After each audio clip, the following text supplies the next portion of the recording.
Welcome all of you on DS nursing classes. आज की एक इम्पोर्टेंट क्लास होने वाली है जिसमें अपन डिस्कस करने वाले हैं most expected image based MCQ. और अपन इसमें जो इमेजेस देखने वाले हैं वो ऐसी इमेज है जो पहले नॉर्थ साइड में पूछी गई है कई बार और उनके आने के पूरे चांसेज है। इसीलिए पूरी वीडियो को आराम से देखिए, सारी इमेज को क्लियरली देखें कि इमेज उसमें क्या चेंजेस है, छोटे छोटे चेंजेस होते हैं जिनकी वजह से अपन अपना क्वेश्चन गलत कर देते हैं। तो स्टार्ट करते हैं आज का सेशन। इंपॉर्टेंट होने वाला है पूरा सेशन और ऐसी ही मैं लगातार आपके लिए एक सीरीज चलाऊंगा जिसमें पूरे 50 ऐसी इमेजेस जो हाई यील्डिंग इमेजेस होगी। स्टार्ट करते हैं आज का। सबसे पहले इमेज आपके सामने है, बहुत ही इंपॉर्टेंट और बहुत ज़्यादा चांसेस इस इमेज के आने के एग्जाम में, क्योंकि ये कई बार पहले भी आ चुकी है। जो इमेज आपके सामने दिख रही है जिसमें अपन एक चाइल्ड को या न्यूबॉर्न को ब्लैंकेट में कवर करते हैं, तो इसके बोलते हैं मम्मी रेस्ट्रेन। क्या बोलते हैं? Mummy restrain. और इसी का नाम है मम्मी रेप या फिर स्वेडल रेस्ट्रेन। अब आपसे अगर इसका वजह पूछे कि क्यों यूज़ की जाती है, तो इसमें कई बार जब बच्चे को कोई इन्फ्यूजन दिया जाए, आईवी इम्प्लांट किया जाए और थ्रोट एग्जामिनेशन ब्लड ड्रॉ करा दिया जाए, ब्लड लिया जाए उन कंडीशन में, ताकि बच्चे का मोमेंट कम से कम हो, इसीलिए इसको रेस्ट्रेन किया जाता है बच्चे को सेफली, और जिसमें ब्लैंकेट में उसको रेप कर दिया जाता है। इसी को अपन बोलते हैं मम्मी रेस्ट्रेन। और इमेज आपको ध्यानपूर्वक देख लेनी है, इमेज इंपॉर्टेंट है। मम्मी रेस्ट्रेन, मम्मी रेप या फिर स्वेडल रेस्ट्रेंट आप इसको बोल सकते हो। पहली इमेज आपने आराम से देखी होगी, इंपॉर्टेंट इमेज है, ध्यान से देख लेनी है। नेक्स्ट अपन बात करें वेरी वेरी इंपॉर्टेंट, जो पहले एग्जाम में आ चुकी है, आप सभी को पता होगा। ऐसा झटका देकर गई थी इमेज, तो सबको पता है, क्योंकि इमेज को ध्यानपूर्वक देखते नहीं हैं तो ऐसा ही होता है। ये है आपके वी ड्रेप। क्या है? वी ड्रेप, या इसको बोलते हैं ब्रास वी ड्रेप, या इसी को बोलते हैं ऑब्स्टेटिक वी ड्रेप। इसमें क्या किया जाता है, इसको कब यूज जाता है? इसको जब प्रेगनेंसी होती है उसमें जब पीपीएच की कंडीशन को मॉनिटर करने के लिए कि ब्लड लॉस कितना हो रहा है, तो ये एक डिवाइस है जिसमें जो ब्लड लॉस होता है, पहले जो ओल्ड गाइडलाइन थी उसमें अपन जो गोज पीस थे उनके अनुसार पता करते थे कि ब्लड लॉस कितना हुआ, लेकिन इसमें जो मार्किंग होती है उसके अनुसार अपन पता करते हैं। इसमें क्या होता है, ये एक तो सेफ्टी होती है इन्फेक्शन से, स्टेरिलिटी मेंटेन रहती है, और जो सिक्रेशन होते हैं उनको कलेक्ट करने का काम इसमें किया जाता है। ये नॉर्मली वेजाइनल डिलीवरी के टाइम पर यूज़ ली जाती है, जिसमें अपन पीपीएच में होने वाले ब्लड लॉस को मॉनिटर करते हैं। ये आपको ध्यान रख लेनी है, इमेज इंपॉर्टेंट है, आईवी इमेज है, देख लेनी है। ये वी ड्रेप, या इसी को बोलते हैं ब्रास वी ड्रेप या फिर obstetric V drape. V drape क्योंकि ये वी शेप में है, इसीलिए इसको वी ड्रेप बोला जाता है। और इसमें कलेक्ट किया जाता है जो ब्लड लॉस होता है और जो सिक्रेशन होते हैं ड्यूरिंग डिलीवरी। इसमें यहाँ मार्किंग भी होती है, जिससे इजीली आपको पता चल जाएगा कि कितना ब्लड लॉस हुआ है, कितना सिक्रेशन हुआ है। आई होप दोनों इमेज आपको अच्छे से समझ आई होगी। दोनों ही image very very important image है आने वाले नॉर्थ सेट के लिए, नॉर्थ सेट 11 के लिए। नेक्स्ट अपन बात करते हैं अपनी नेक्स्ट इमेज है, ये भी एक ऐसी इमेज है, यूनिवर्सल जो क्वेश्चन बनते हैं वो इमेजेस आपके लिए लेके आया हूँ आज मैं। ये यूनिवर्सल इमेज क्वेश्चन है जो कि लगभग हर एग्जाम में देखने को मिलते हैं। ये है आपके सामने संगस्टेकन ब्लैक मोर ट्यूब। क्या है? संगस्टेकन ब्लैक मोर ट्यूब। अब आपको इसमें क्या देखना है, एक तो आपको पहचानना है ये बेलून, जो बेलून दे रखे हैं इनसे आपको इसको पहचानना है, क्योंकि ऐसी ट्यूब और भी आती है।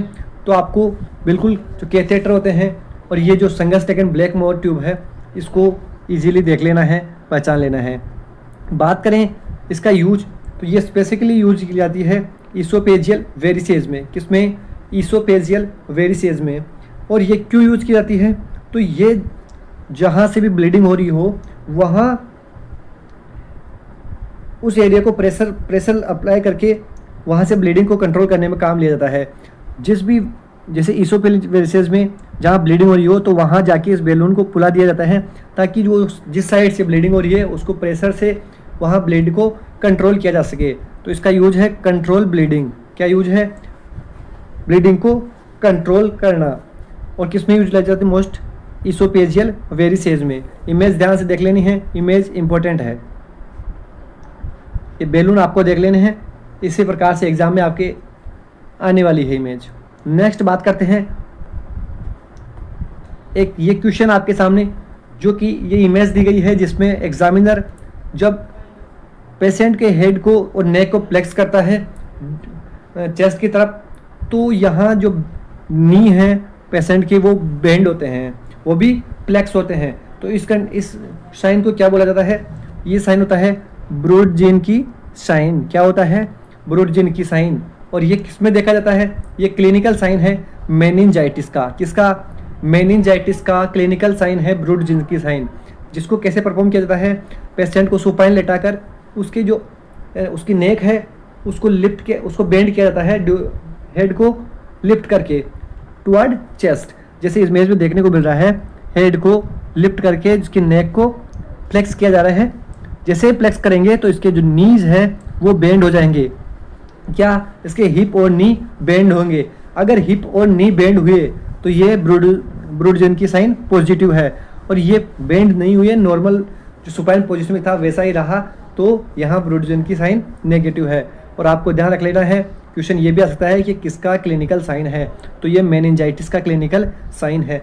अब आपसे एक क्वेश्चन और पूछ रहा हूँ मैं यहाँ, आपको कमेंट करके जाना है कि ब्रॉड जीन की साइन से के साथ साथ एक और साइन आता है मेनिंजाइटिस में, उसका नाम आपको कमेंट करके जाना है, जिसका इमेज में अगले सेशन में लेकर आऊँगा, और उसका आपको कमेंट करना है कि वो कौन सा साइन होता है।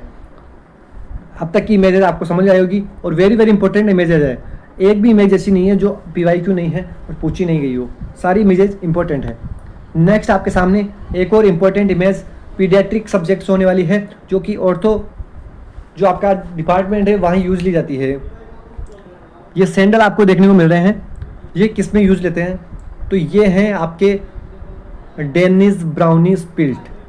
डेनिस ब्राउनी स्प्लिंट जो कि क्लब फुट के वाले जो पेशेंट होते हैं, जो न्यूबॉर्न होते हैं, जिनमें कंजेनाइटल एबनॉर्मलिटी पाई जाती है क्लब फुट की, उनको ट्रीट करने के लिए आपके डेनिस ब्राउनी स्प्लिंट यूज लिए जाते हैं, और इनको अपन डेनिस ब्राउनी बार भी बोलते हैं। याद रख लेना है, इमेज इंपॉर्टेंट है, आ सकती है।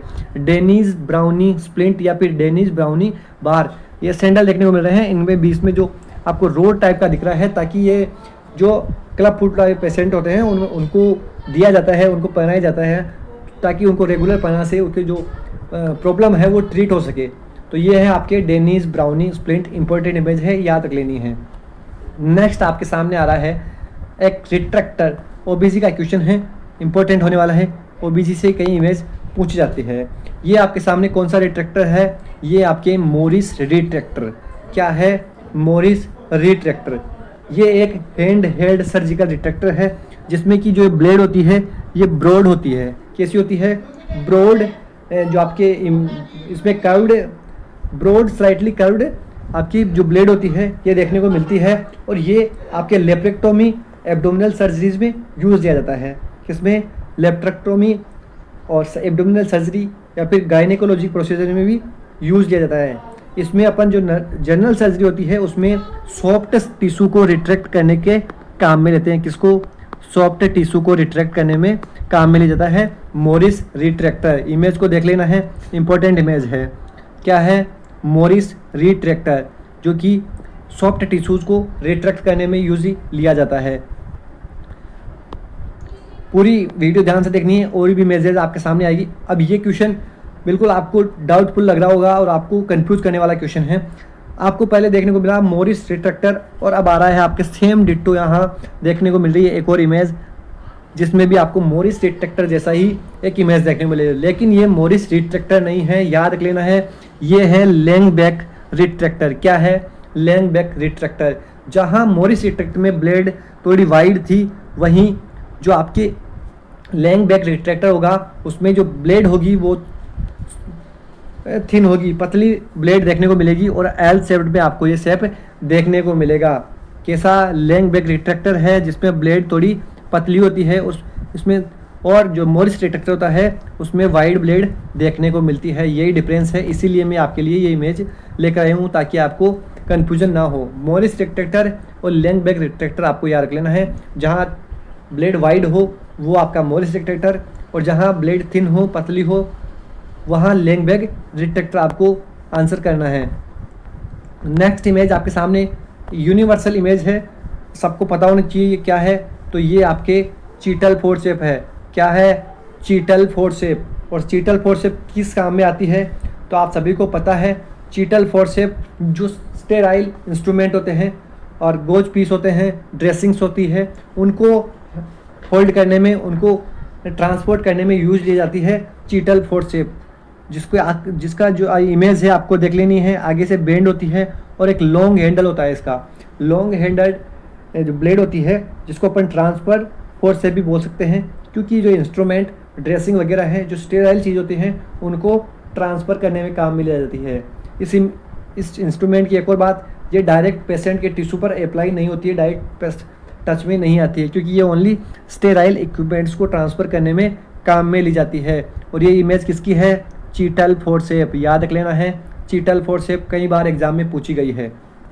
नेक्स्ट क्वेश्चन आपके सामने एक और ओबीजी का इंस्ट्रूमेंट जो कि है डोयंस रिट्रैक्टर, इमेज ध्यान से देख लेनी है। आगे से कर्व्ड है और वाइड पार्ट है जो कि रिट्रैक्ट करने में काम में लिया जाता है, जब जहाँ सर्जिकल वुंड हो और ड्यूरिंग एब्डोमिनल और जनरल सर्जरी में डोयंस रिट्रैक्टर के काम लेते हैं। जो सर्जिकल वुंड्स के एजेज हैं उनको रिट्रैक्ट करने में काम में लिया जाता है डोयंस रिट्रैक्टर ड्यूरिंग एब्डोमिनल और जनरल सर्जरीज, याद रख लेनी है। इमेज इंपॉर्टेंट है, इमेज को आराम से देखें, पूरी इमेज देखें कैसी है कैसी नहीं है, क्या डिफरेंस है इमेजेस में, वो देख के आपको ध्यान से देखना है, जो कि है डोयंस रिट्रैक्टर। नेक्स्ट आपके सामने आने वाली है एक और ऐसी ही इमेज जिसका नाम है डोयंस रिट्रैक्टर। पिछली वाली कौन सी थी,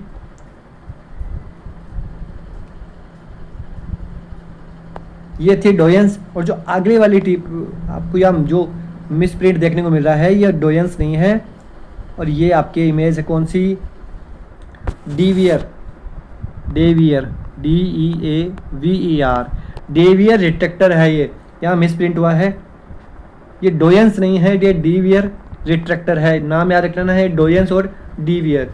डोयंस जो कि ज़्यादा कर्व्ड था आगे से, और ये उससे कम कर्व्ड एरिया है इसका।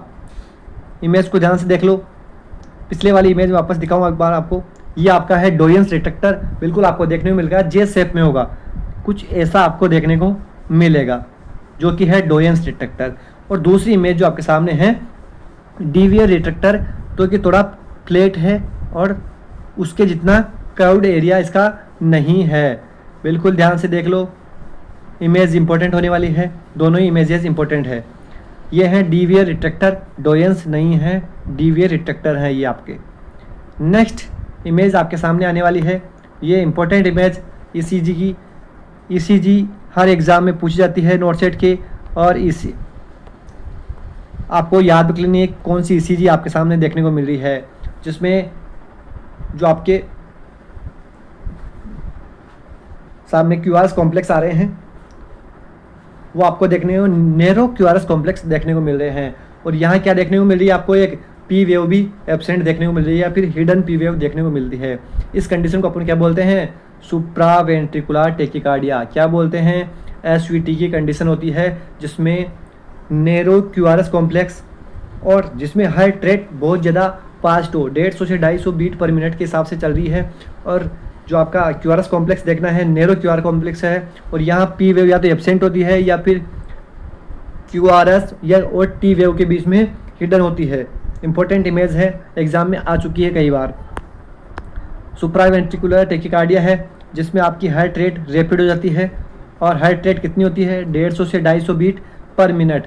आपको क्या आइडेंटिफाई करना है, जहाँ P वेव एब्सेंट या फिर हिडन हो, और जो QRS कॉम्प्लेक्स है वो आपका नैरो QRS कॉम्प्लेक्स देखने को मिले, उसे अपन क्या बोलते हैं, सुप्रावेंट्रिकुलर टेकिकार्डिया। इंपॉर्टेंट इमेज थी, सारी ही इमेज आज की जितनी भी इमेज आई हैं वो PYQ के तौर पे हैं, सारी इमेजेस PYQ है, सारी इमेज पहले आ चुकी हैं। और ऐसे ही इंपॉर्टेंट इमेजेस के लिए नेक्स्ट वीडियो के लिए बने रहे इसी यूट्यूब चैनल पे DS नर्सिंग क्लासेज, अपने दोस्तों के साथ शेयर करें। मैं ऐसे ही आपके टोटल 50 इमेजेस जो कि पहले आ चुकी है और इम्पोर्टेंट है, उन्हीं इमेजेस को आपके लिए लेकर आऊँगा। वीडियो को लाइक करें, शेयर करें, धन्यवाद।